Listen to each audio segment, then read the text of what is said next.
Coucou Cindy. Coucou Lucie.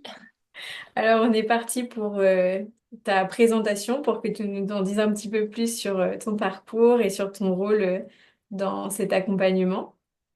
Alors la première question que je voudrais te poser, c'est qu'est-ce qui t'a amené à travailler dans la nutrition? Si tu peux un petit peu nous raconter ton parcours dans ce domaine. Oui. Moi du coup je suis diététicienne nutritionniste, mais ça fait quoi depuis 2020 que je me suis lancée. Et au début c'était pas du tout une évidence pour moi de me lancer dans ce domaine-là.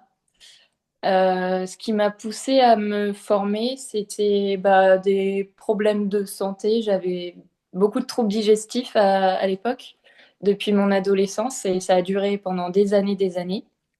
Et j'ai essayé de trouver des solutions avec la médecine conventionnelle et j'ai jamais eu de résultats probants, quoi. J'avais toujours mes symptômes. Donc pour moi, c'était très handicapant au quotidien et donc du coup, j'ai décidé de creuser un peu seule de mon côté. Et c'est là que petit à petit, j'ai découvert la nutrition.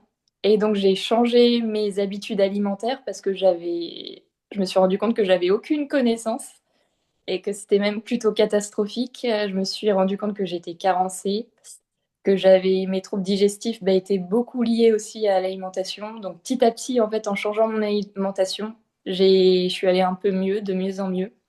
J'allais mieux au niveau de mes symptômes qui ont disparu et même au niveau psychologique, on va dire, je me sentais mieux. Donc c'est là que je me suis dit, je me suis intéressée, je me suis formée. Et puis voilà, j'en suis à là maintenant. Oui, oui, donc du coup, au début, tu étais diététicienne, donc tu avais une approche plutôt conventionnelle, et tu as vite compris que cette approche de diététique avait ses limites, et donc tu as décidé de pousser un petit peu plus loin. Est-ce que tu peux nous expliquer un petit peu cette démarche d'aller voir au-delà de la diététique? Oui, c'est vrai que je me suis vite rendu compte qu'il y avait des limites à s'arrêter que à la diététique.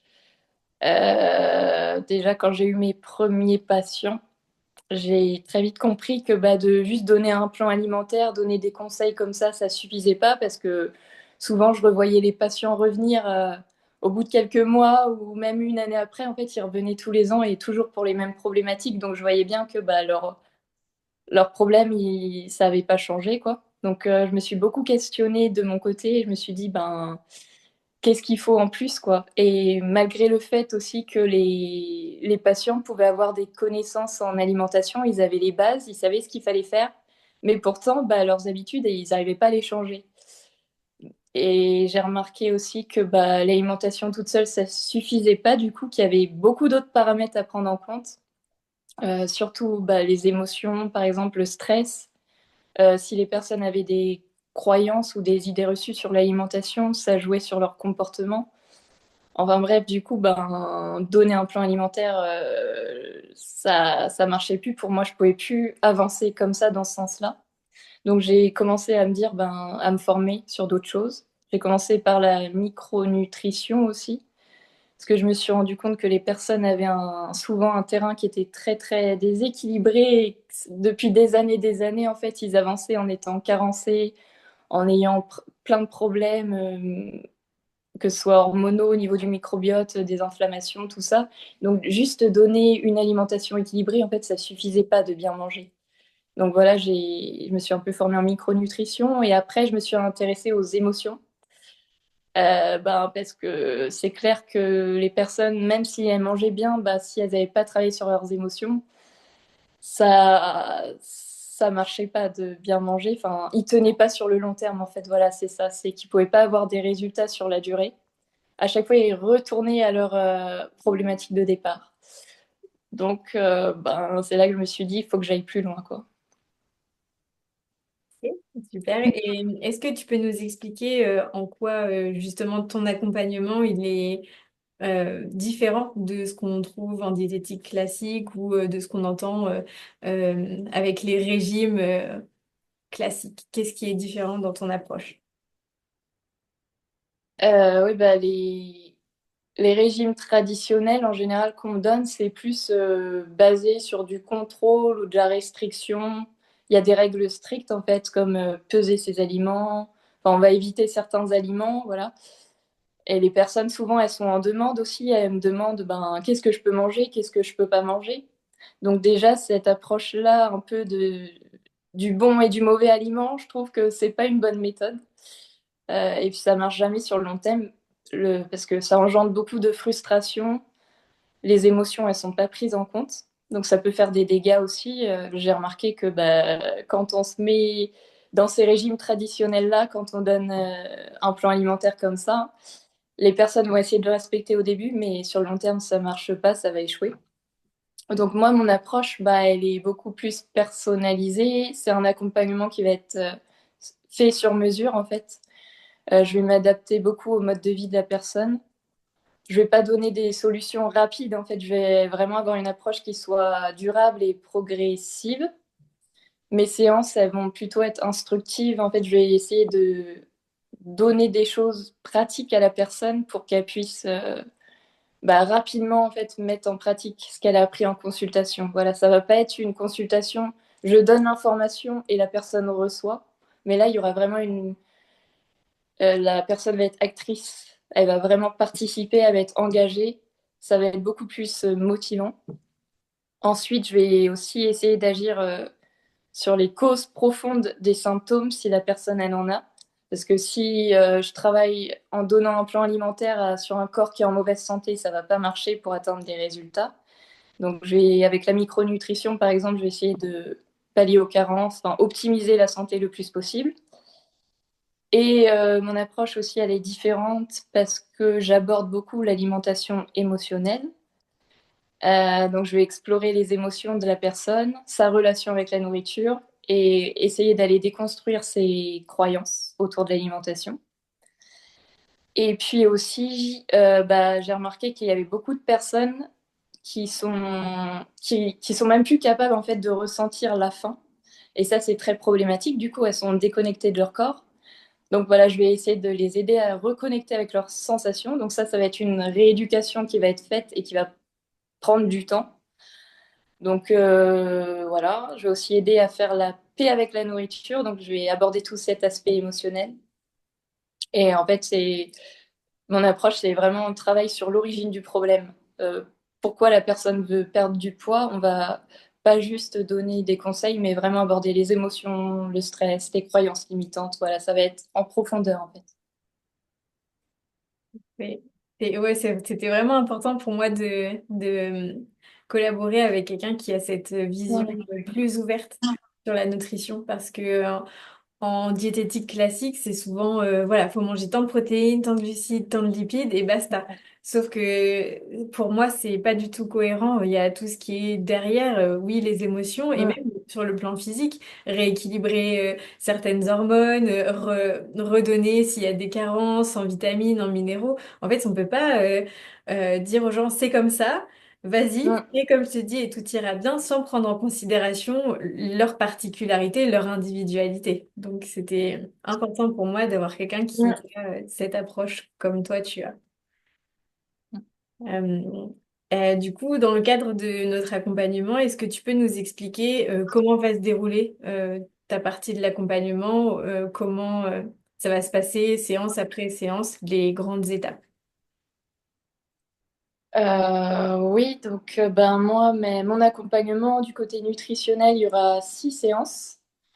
Elles seront étalées sur un an. Mais en fait, l'accompagnement, il va suivre bah, une progression qui est logique. Chaque phase que je vais donner, elle va s'appuyer sur la séance précédente. Donc, ça va permettre d'amorcer un changement progressif et d'ancrer vraiment des habitudes sur la durée. Mon accompagnement, on va dire qu'il y a 3 grandes étapes phares que je vais distinguer. La première phase de mon accompagnement, ça va être, ben, on va vraiment poser les bases, on va faire un bilan initial. Par exemple, je vais vraiment enquêter en profondeur sur le parcours de la personne, comprendre qui elle est, ses habitudes alimentaires, tous ses comportements face à la nourriture. Donc là, ça va être une investigation profonde pour faire connaissance.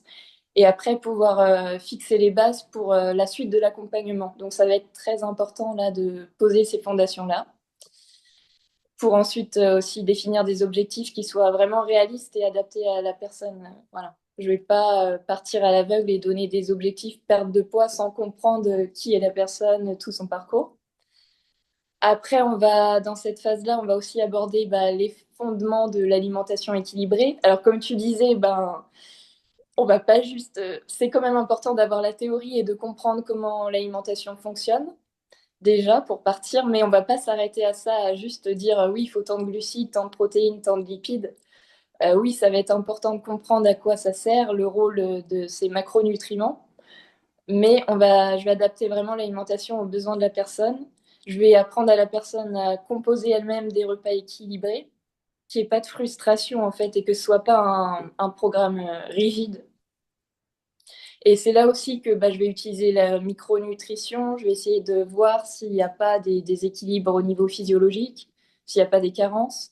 Donc là, je vais vraiment faire un questionnaire approfondi et s'il y a besoin, proposer des analyses de sang à faire pour vraiment avoir des résultats, voir où on va, qu'est-ce que je peux vraiment donner comme conseil pour adapter au mieux l'alimentation. Donc voilà, là, ça va être vraiment poser les fondements pour avoir des bases solides dès le début. Ensuite, on va pouvoir aborder l'aspect émotionnel et comportemental après. Voilà. Donc, la phase 2 de mon accompagnement, ce sera plus sur les croyances limitantes et l'aspect émotionnel. Donc là, je vais travailler sur les blocages émotionnels, les fausses idées, les idées reçues qui peuvent influencer les choix alimentaires et les comportements. Donc là, ça va être crucial pour sortir des cercles vicieux. Je vais travailler avec des outils de reprogrammation mentale en fait pour déconstruire les fausses croyances et après ancrer des nouvelles croyances qui soient plus, on va dire, positives et aidantes. Aidante, ouais. Ouais, aidantes surtout. Et puis pour la dernière partie de mon accompagnement, là, ce sera tout ce qui est reconnexion à son corps, à ses besoins et vraiment l'ancrage des nouvelles habitudes. Voilà, donc une fois qu'on aura travaillé sur ses croyances, qu'on en aura mis des nouvelles, là, on va pouvoir travailler sur soi vraiment pour changer ses habitudes. Donc ça peut prendre du temps. C'est pour ça qu'on va avancer au rythme de la personne. Donc le but, ça va être d'avoir une relation qui soit apaisée avec la nourriture et d'arrêter de culpabiliser, de se sentir frustré, de se restreindre. Pour ça, je vais utiliser deux approches qui sont complémentaires. Ça va être l'alimentation sensorielle. Le but, ça va être de retrouver le plaisir de manger, de plus voir l'alimentation comme un danger. Et aussi, je vais utiliser l'approche de l'alimentation intuitive. Donc là, c'est pour aider à reconnecter avec ses sensations de faim, de satiété, avec ses émotions, les accepter. Voilà, en fait, le but de mon accompagnement, ça va être de remettre la personne au centre de son alimentation, lui redonner confiance, en fait, qu'elle soit plus dans la peur et qu'elle ait vraiment une relation qui soit saine avec l'alimentation, avec elle-même aussi, avec son corps. Oui. Donc ma prochaine question, c'était justement quels sont les outils et les techniques que tu utilises. Tu as déjà un petit peu commencé à répondre. Je ne sais pas si tu as Hmm. d'autres exemples que tu souhaites nous donner ou pas. Alors, je peux donner des exemples. Par exemple, déjà, les outils, ça va être sur des aspects émotionnels et comportementaux. Pour aborder la perte de poids, je vais utiliser par exemple un journal alimentaire et émotionnel. Le but, ça va être d'observer les comportements alimentaires et les liens avec les émotions. Donc, ça va permettre de mieux comprendre nos habitudes, les habitudes de la personne en fait, et d'identifier qu'est-ce qui déclenche certaines envies alimentaires. Donc concrètement, en fait, je vais demander à la personne de noter ce qu'elle mange dans ce carnet alimentaire, mais je vais aussi lui demander de noter ses émotions avant le repas, pendant le repas et après le repas. Et en fait, ça va me permettre de repérer ces schémas récurrents. Et une fois qu'on aura identifié tous ces déclencheurs émotionnels, on va pouvoir travailler dessus. Donc ça, c'est hyper important. Comme j'ai parlé de l'alimentation sensorielle et intuitive, pour l'alimentation sensorielle, ce sera des ateliers pratiques pour redécouvrir le plaisir de manger. je vais utiliser des exercices, des techniques de pleine conscience. Donc, se recentrer sur le moment présent, surtout pendant les repas. Ça va permettre de réduire les comportements compulsifs s'il y en a, de savourer pleinement vraiment ce qu'on mange, d'être apaisé avec l'alimentation. Pour l'alimentation intuitive, là, c'est aborder les envies émotionnelles, les besoins physiologiques, lâcher prise sur les régimes restrictifs, les bons, mauvais aliments, puis avoir cette vision-là, réapp réapprendre à s'écouter, en fait, être reconnecté à soi. J'avais un peu parlé aussi de la reprogrammation des croyances limitantes. Donc là, je vais donner des exercices d'introspection pour justement transformer ces pensées en croyances aidantes. Par exemple, il y a certaines personnes qui vont éviter des aliments parce qu'ils vont avoir peur de perdre le contrôle. Ils vont penser que c'est un mauvais aliment, donc ils vont l'éliminer. Et ça va nourrir un schéma, un cercle vicieux un peu de bah, j'évite, je suis en restriction. Mais ça va amener un peu au craquage, des fois, à avoir des compulsions. Et ça peut vraiment être nocif et amener à des difficultés à sortir de ça. Donc on va vraiment travailler dessus, à réapprendre à réintroduire ces aliments petit à petit et à se dire, bah non, ils sont pas dangereux ces aliments-là, mais on va les réintroduire de manière sereine, vraiment dans un cadre sécurisant et bienveillant. Voilà. Et tous les outils que je vais utiliser, ça va permettre de comprendre son propre fonctionnement, comment on fonctionne, pourquoi on a tel comportement et d'adapter justement son alimentation pour que ce soit vraiment un équilibre, ouais, pour qu'on ait une relation équilibrée à l'alimentation, quoi. Pour moi, ça pose problème de se dire que ben manger, c'est, qu'on soit dans la frustration sans arrêt, quoi. C'est problématique. Donc tous les outils, ça va amener à réintroduire plus de bienveillance avec l'alimentation et soi-même. Voilà. Magnifique. Je suis en train de me dire que si j'avais eu ce type de programme pendant que j'étais dans ma phase compulsion alimentaire, ça m'aurait fait gagner beaucoup de temps. Donc c'est parfait. Euh, J'imagine qu'il y a des femmes qui sont en train de nous regarder et qui hésitent un peu, qui se demandent est-ce que c'est vraiment fait pour moi? Voilà, qu'est-ce que tu aurais à leur dire à ces femmes-là? Comment tu pourrais, je sais pas, les rassurer ou leur donner confiance en elles pour les aider? Déjà, tout ce qu'on a dit, enfin tout ce que j'ai abordé là, est-ce que vous avez déjà essayé? Oui ou non, déjà? Parce que ben souvent quand on veut perdre du poids, ben c'est souvent on n'est pas accompagné sur le long terme déjà. On a des C'est un accompagnement avec des fausses promesses, un peu comme je vais perdre 5 kilos en un mois. Et on y croit, on s'y accroche, et parfois ça peut très bien marcher. En un mois, on va avoir réussi à perdre ces kilos qu'on a voulu. Le problème, c'est est-ce que sur le long terme, on est capable de tenir comme ça? Donc, non, en fait, nous, ce qu'on cherche avec toi, Lucie, c'est vraiment un impact profond. C'est vraiment de créer des nouvelles habitudes sur le long terme. Donc, si ça vous parle, en tout cas, bah, moi, je vous invite vraiment à essayer. Ça vaut le coup d'investir en soi. Parce que ben, le but, c'est que vous soyez autonome après. C'est pas de revenir justement et de refaire un autre programme. Non, c'est vraiment que ben, vous ayez compris et que ça y est, en fait, vous passez à autre chose, vous vous concentrez vraiment sur vous et que ce soit la perte de poids soit plus un problème, en fait, que vous soyez en paix avec votre corps, mais pas que avec votre corps, avec vous-même, que vous appreniez à vous aimer. Enfin, voilà, ça va beaucoup plus loin que juste une perte de poids, ce qu'on veut faire. Effectivement, c'est pour ça que le programme il s'appelle Apprendre à s'aimer et Mm. ensuite perdre les kilos, dire adieu aux kilos émotionnels. Donc Oui. l'accent il est plus sur apprendre à s'aimer, se reconnecter à soi et de là va découler la perte de poids sur le long terme, en tout cas. Oui, voilà, la perte de poids, ça doit pas être le seul objectif. Il y a beaucoup plus que ça, c'est un changement de vie vraiment.